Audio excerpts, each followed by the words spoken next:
Mezi stíny a plamenem. První kapitola. Stíny na stěnách. Ve městě, kde domy šeptaly a stíny chodily po zdi i bez světla, žil kluk jménem Theo.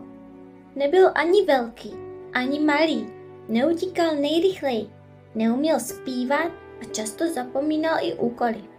Ale měl jednu věc, kterou neměl nikdo jiný. Všiml si věcí, které ostatní přehlíželi. Třeba, že některé dveře se zavírají sami od sebe, že někdy okna dýchají a že když se lidé bojí, z jejich stínů se odděluje něco jiného, něco tmavšího. Babička tomu říkala přeskoři. Jsou to stíny, které přeskočily hranici strachu, říkávala při čaji. Když lidé přestanou mluvit o tom, co bolí, přeskoři rostou. A když rostou příliš dlouho, začnou si brát víc, než je jejich. Theo jí věřil, protože jednou v noci jednoho uviděl. Byl to stín s očima, které pálily jako uhlíky. Tiše se plížil podél zdi ložnice a když si ho Theo všiml, zmizel do praskliny v podlaze. A od té doby si kreslil malá světla, která si lepil nad postel a každou noc jedno přimaloval. A pak přišlo to ráno. Probudil se a jeho sestřička Lea byla pryč. Ne, že by byla venku nebo na návštěvě. Byla úplně pryč. Žádná postel vedle jeho. Žádné botičky u dveří. Žádný smích, žádné vzpomínky v očích rodičů. Když se zeptal maminky, kdo spal vedle něj, jenom se pousmála. Nikdo, Theo, ty jsi přece jedináček. Ale on si to pamatoval. Každý detail. Leino tajemství, že chtěla být vynálezkyní deště. Jak mu na jaře zachránila housenku a jejich slib, že když jednoho dne jeden z nich zmizí, ten druhý půjde najít toho druhého až na konec světa. Ten den Theo pochopil. Přeskoři si ji vzali. A nikdo kromě něj si nevzpomínal, že kdy existovala. A tak si zbalil tašku. Starý plášť s kapsou plnou obrázků, malou lucernu, která svítí jen tehdy, když říká pravdu. Kámen od cesty, který vždy hřál, nezbyl ale studený. A nakonec mapu, kterou nikdy nenakreslil, ale nosil ji uvnitř sebe. Protože cestu k Lé musel najít sám. A tak, ještě před svítáním, vyklouzl ze dveří. Za hranici města, za hranici vzpomínek a za hranici světla. Druhá kapitola. Město beze jména. Theo šel dlouho. Slunce se ještě neukázalo, jen obloha bledla, jako by si rozpomínala na barvy. Cesta podél starých kolejí, které nikam nevedly, a přes pole, kde tráva šeptala, že sem lidé chodí jenom ve snech. A pak ji uviděl. Bránu. Byla z rezavého železa a otevřená do kořán. Za ní se rozprostíralo město, které nebylo na žádné mapě. Domy měly zčernalé střechy, okna slepá jako oči, co zapomněli mrkat. Ale to nejpodivnější bylo to ticho, ne jako klid, spíš jako když někdo vyměnil zvuky za prázdnotu. Ulice se kroutily jako svinuté stuhy. Nikde žádný nápis, žádné jméno, jen šedé budovy, šedé nebe a zvláštní chlad, co lezl pod kabát. Theo prošel bránou a najednou se mu přelomil stín. To znamená jen jedno. Vstoupil na místo, kde věci už neodpovídají světlu. Každý jeho krok byl slyšet, jako by chodil po skle. A pak za rohem spatřil první postavu. Byl to chlapec, nebo alespoň to tak vypadalo. Seděl na zítce a díval se do země. Když zvedl hlavu, Theo viděl, že nemá oči, jen tmavé důlky, ve kterých se mihotala šedá mlha. Neptej se na jméno, řekl chlapec. Tady jsme všichni zapomněli, jak se jmenujeme. Jediné, co si pamatujeme, je pocit. Jaký pocit? Zeptal se Theo. Že jsme něco ztratili, ale už nevíme co. Theo se zachvěl. Tohle město nebylo opuštěné. Bylo plné lidí, kteří zapomněli, kdo jsou. Najednou se ozval šepot. Nehlasitý, ale byl všude. Z oken, z puklin ve zdech, z dlažby. Zůstaň tady, už nehledáš, už není co. Ale Theo měl v kapse kámen své sestry a ten náhle zavibroval, jako by si vzpomněl, že existuje Lea. Já hledám někoho, koho si svět už nepamatuje, řekl chlapci. Pak jdi do středu města, zašeptal chlapec. Tam je studna a v ní něco, co buď zapomeneš, a nebo si vzpomeneš navždy. Theo šel. Cítil, jak se mu lepí stíny na paty. Jeden mu šeptal do ucha, že je zbytečný. Další ho tahal za rukáv, že to stejně nezvládne. Ale Theo šel dál. A pak, uprostřed města, skutečně našel studnu.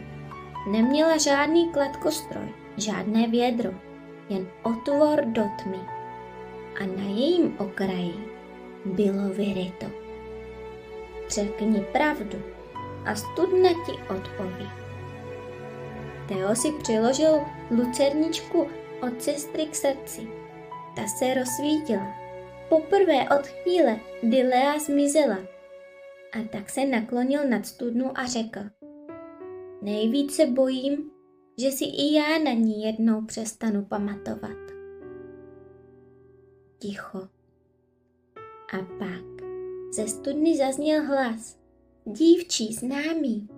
Theo, jdi do hor. Jsem tam, ale nejsi jediný, kdo mě slyší. A pak se stíny kolem začaly hýbat. Rychle, jako když se právě probudili. 3. kapitola, 1. z přeskořů. Když hlas z hlubiny studny dozněl, ticho kolem stvrdlo, jako kdyby ho někdo ukoval z kamene.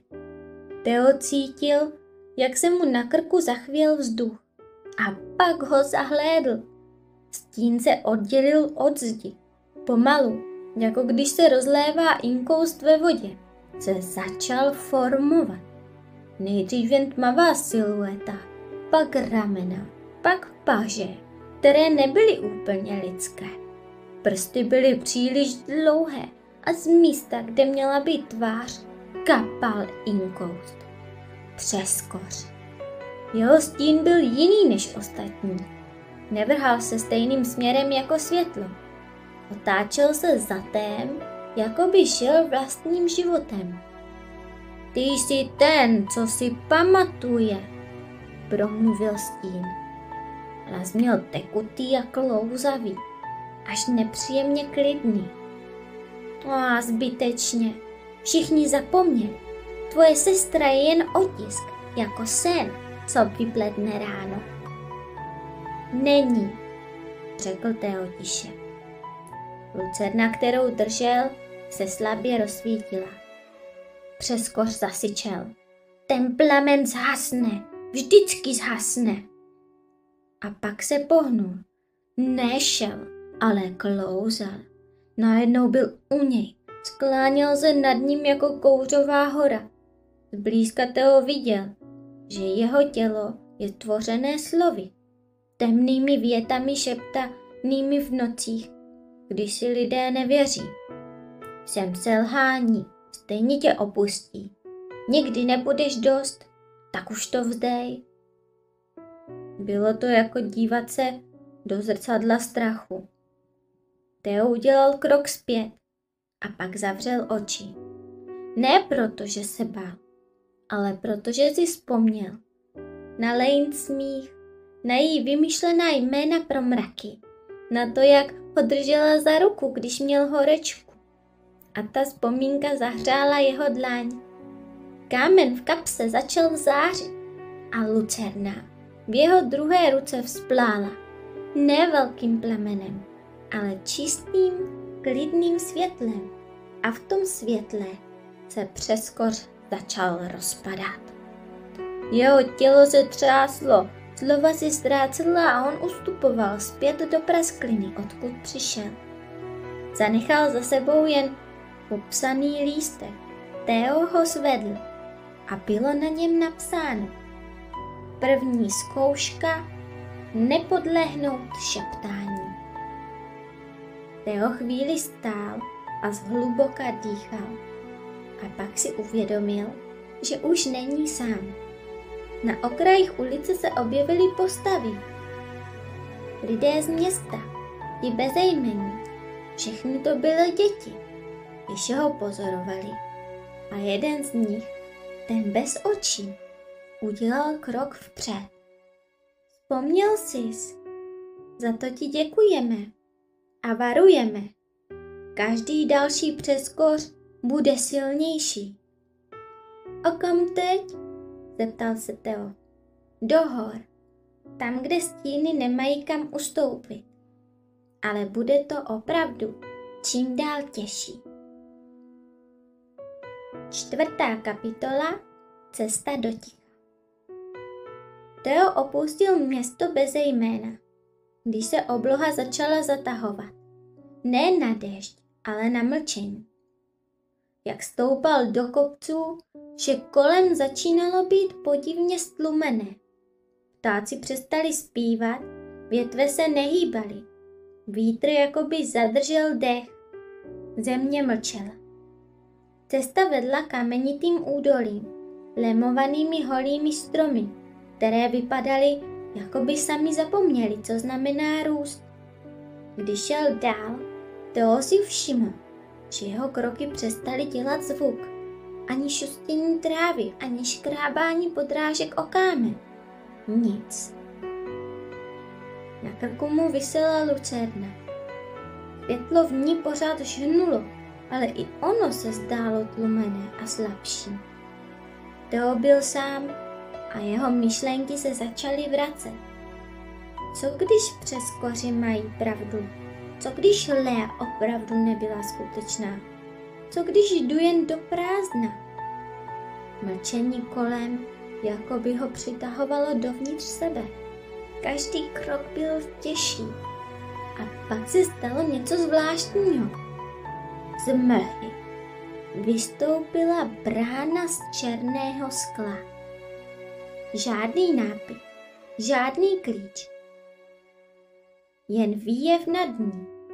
Theo jak kráčí vstříc temnotě a jeho vlastní stín obepíná jako plášť. A pak hlas uvnitř jeho hlavy. Zde končí vše, co je řečeno. Pokud vstoupíš, tvůj hlas zůstane za branou. Theo sáhl na lucernu. Byla teplá. Ne horká, ale živá a tomu stačilo. Bez dalšího slova prošel bránou. Uvnitř byl svět beze slov. Žádné hlasy, žádné zvuky, ani vlastní dech. A přesto všechno bylo slyšet jinak. V kostech, v srdci, ve vzpomínkách. Stál v údolí, kde se krajina skládala z kamenných sloupů, které připomínaly postavy. Byli to lidé, proměnění tichem. Každý z nich nesl svůj vlastní příběh, ale nikdy ho nevyslovil. Na vrcholu jedné skály seděla postava, zahalená v plášti z kouře. Byl to stín, ale jiný, těžký, klidný. Teo vystoupal až k té skále. Dýchal zhluboka, i když dech nebylo slyšet. A postava na něj pohlédla. Nemluvilo, ale Teo cítil její slova v hlavě. Zde zkoušíme ty, kdo chtějí projít dál. Ukaž, kým jsi, když nemáš slova. Teo pochopil. Pomalu si klekl a vytáhl obrázky z kapsy, ty, které kreslil od chvíle, kdy Lea zmizela. Jednu po druhé je položil do prachu. Lea s hvězdami ve vlasech, on jak jí podává květinu, dům, který už nikdo nepoznává a nakonec obrázek světla, které hoří uprostřed temné jeskyně. Postava mlčela, pak se zvedla a pokynula dál. Tu chvíli se ticho kolem roztříštilo jako sklo. Všechno se vrátilo. Vítr, šepot, zvuky srdce. A k Teovi dolehlo jediné slovo. Ne zevnitř, ale zvenku, šeptané, z dálky. Bratře. A byl to Lein hlas. 5. kapitola. Hory, které poslouchají. Hory před ním nebyly jako ty, co znal z knih.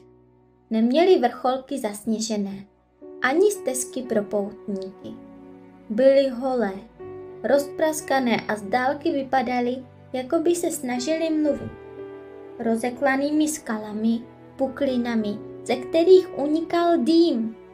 Když Teo vstoupil mezi ně, vše utichlo znovu, ale jinak než předtím. Tentokrát to nebylo mlčení, bylo to naslouchání. Každý jeho krok zanechával ve skalách ozvěnu slov, která kdy řekl, a i těch, která zadržel. Můžu to zkusit, nechci být sám. Nemiluju se tolik, jak bych měl. Lea, ach, promiň, že jsem si někdy přál, abys byla ticho. Vyděsilo ho to, ale neodešel, protože hory chtěli slyšet pravdu a Teo si uvědomil, že musí začít naslouchat sobě. Šel dál, cítil se blížší. Šel dál, cítil, že se blíží, ne ke konci, ale ke středu světa, k místu, kde se lámou vzpomínky a stíny si staví své trůny. A pak ji uslyšel, Lea, zřetelně a blízko. Tady, Teo, jsem tady. A spolu s jejím hlasem se země zachvěla. Z jednoho výklenku ve skále vytryskl stín. Ne přeskoř, ale něco staršího. Vypadal jako Teo, ale s očima bez lesku. S rameny shrbenými tíhou, kterou nikdy nepřiznal. Byl to on. Jaký by byl, kdyby se vzdal. Postava napřáhla ruku a promluvila jeho vlastním hlasem. Nemusíš už dál. Nikdo ti nevyčte, když se otočíš. Nech to být, Lea, jenom hlas ve větru a tohle není skutečné. Ale Teo vytáhl kámen z kapsy. Byl rozhavený, pulzoval jako srdce a v lucerně plamen zmodral. Ty nejsi já, řekl. Jsi jen to, čím bych se stal, kdybych si přestal věřit, kdybych se přestal snažit. Stín zamrkal a pak popraskal jako staré zrcadlo. Rozpadl se bez zvuku a místo něj na zemi zůstala šňůrka s přívěskem. Teo ji poznal. Lein náhrdelný. Sevřel ho v dlani a slzy, které se mu derou do očí, konečně nechal téct. Ne studem, ale odvahou. A pak zpoza skalního oblouku vystoupila postava. Byla to Lea. Rozcuchané vlasy, proužkovaná šála, z očí jí svítil údiv a nevyslovená radost. Ty jsi vzpomněl, zašeptala. Teo přikývl a v tu chvíli hory zaspívaly.